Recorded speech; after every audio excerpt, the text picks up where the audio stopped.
প্রিয় শিক্ষার্থী, আমরা গত ক্লাসে চিত্রশিল্পী অবনীন্দ্রনাথ ঠাকুর সম্পর্কে আলোচনা করেছিলাম। আজ আমরা ঠাকুরবাড়ির অপর দুই বিখ্যাত চিত্রশিল্পী রবীন্দ্রনাথ ঠাকুর ও গগনেন্দ্রনাথ ঠাকুর সম্পর্কে আলোচনা করব। আমরা প্রথমে শুরু করব চিত্রশিল্পী রবীন্দ্রনাথ ঠাকুরকে দিয়ে। ঠাকুরবাড়িতে চিত্রচর্চার পরিবেশ প্রথম থেকেই ছিল, তাই রবি ঠাকুর তরুণ বয়সে দাদা জ্যোতিরিন্দ্রনাথের সাহচর্যে এবং নিজের চেষ্টায় ড্রয়িং শিখেছিলেন। কিন্তু তিনি চিত্রচর্চায় না থেকে সরে আসেন সাহিত্য চর্চায়। কিন্তু পৌর বয়সে এসে আবার চিত্রকলা চর্চার ইচ্ছা জেগে ওঠে তাঁর মনে। রবি কাব্যগ্রন্থের রচনার সময় এখানকার যে কবিতা, সেগুলো রচনার সময় তার পাণ্ডুলিপি কাটাকুটি করতে গিয়ে খেলার ছলে সেটিকে চিত্র বিচিত্র করতে গিয়েই তার ভেতর দিয়ে এঁকে ফেলেন রেখা চিত্র। ক্রমশ তাঁর এই পাণ্ডুলিপি কাটাকুটির চিত্র অন্য ধরনের চিত্রকলা হয়ে ওঠে। তিনি প্রবল উৎসাহে সেই চিত্রচর্চা শুরু করেন। বলা যেতে পারে ভিক্টোরিয় ওকাম্পো তাকে বিশেষভাবে উৎসাহিত করেছিলেন এই চিত্রচর্চার ক্ষেত্রে।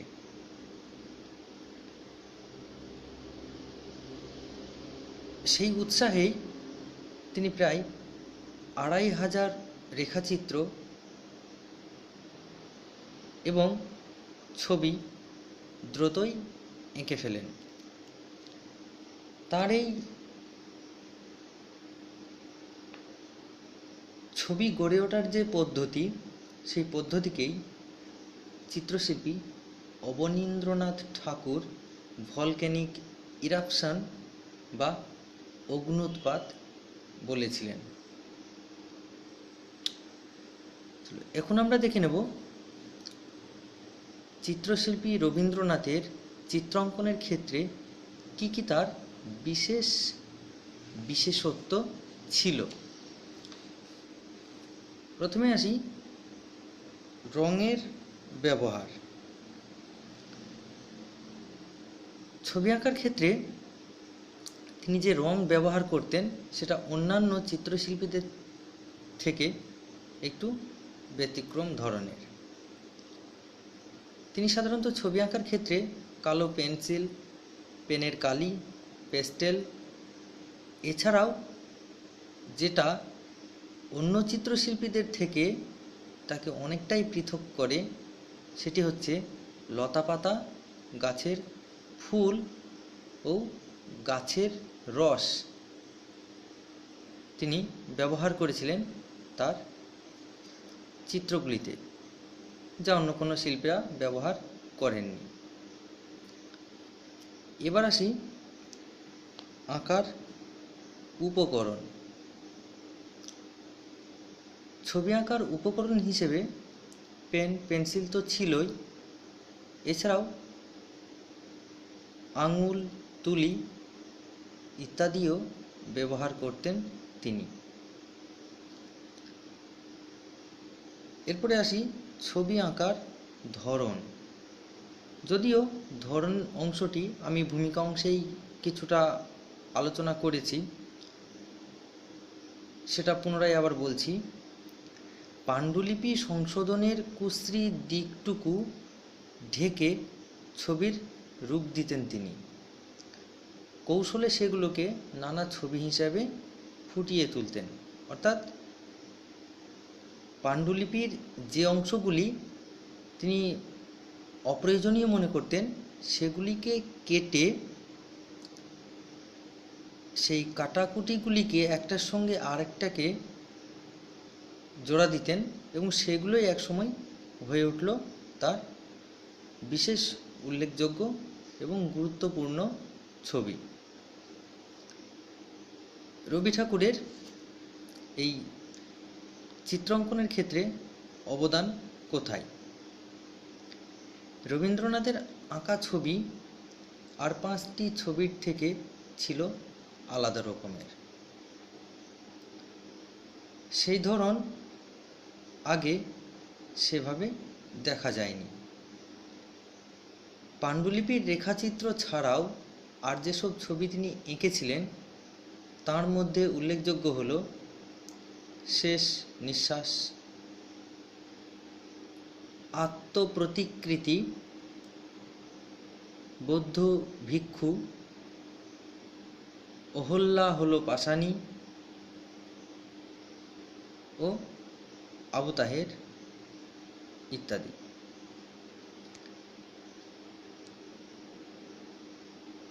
এবার আমরা ঠাকুরবাড়ির দ্বিতীয় চিত্রশিল্পী অর্থাৎ আজকের আলোচনায় আমি বলেছিলাম দুজনের চিত্রকলার বিষয় নিয়ে আলোচনা করব।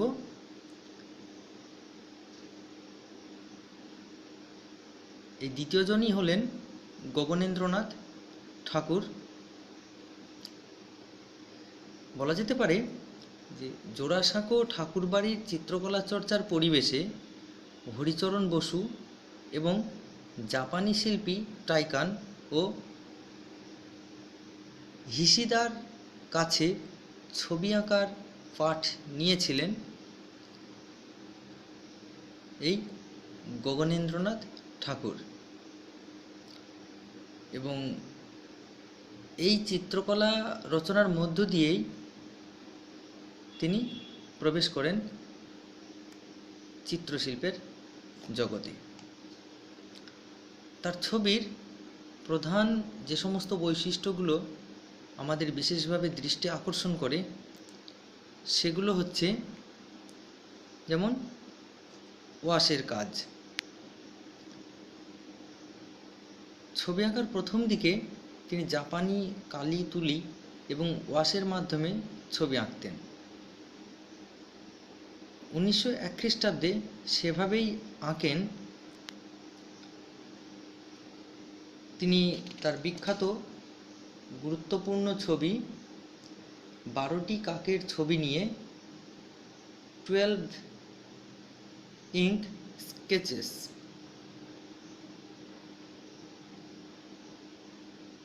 দ্বিতীয় বৈশিষ্ট্য আলো ছায়ার রহস্য সৃষ্টি। প্রকৃতিকে সেলুটে ছবি আঁকার মাধ্যমে পরবর্তীতে তিনি ফুটিয়ে তুলেছেন আলো ছায়ার রহস্য।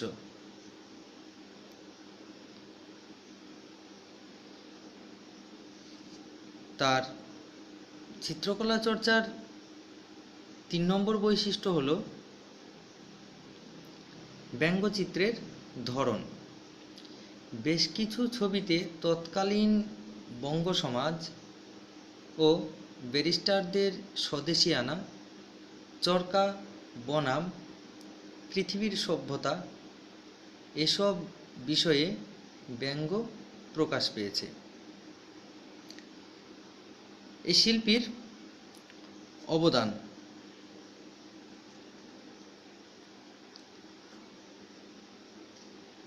গগনেন্দ্রনাথের ছবিতে স্পেসকে জ্যামিতিক ধরনে ভেঙে দেখানোর প্রবণতা ছিল। তাছাড়া ছবিগুলিতে পশ্চিমী কৌণিকতার ধরন লক্ষ্য করা যায়।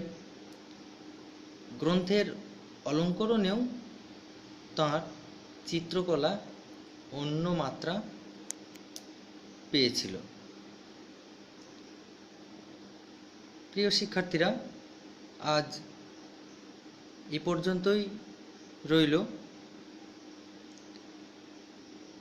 পরবর্তী ক্লাসে আমরা আরও অন্যান্য সব বিখ্যাত চিত্রশিল্পী আছে, আমরা তাদের সম্পর্কে আলোচনা করব।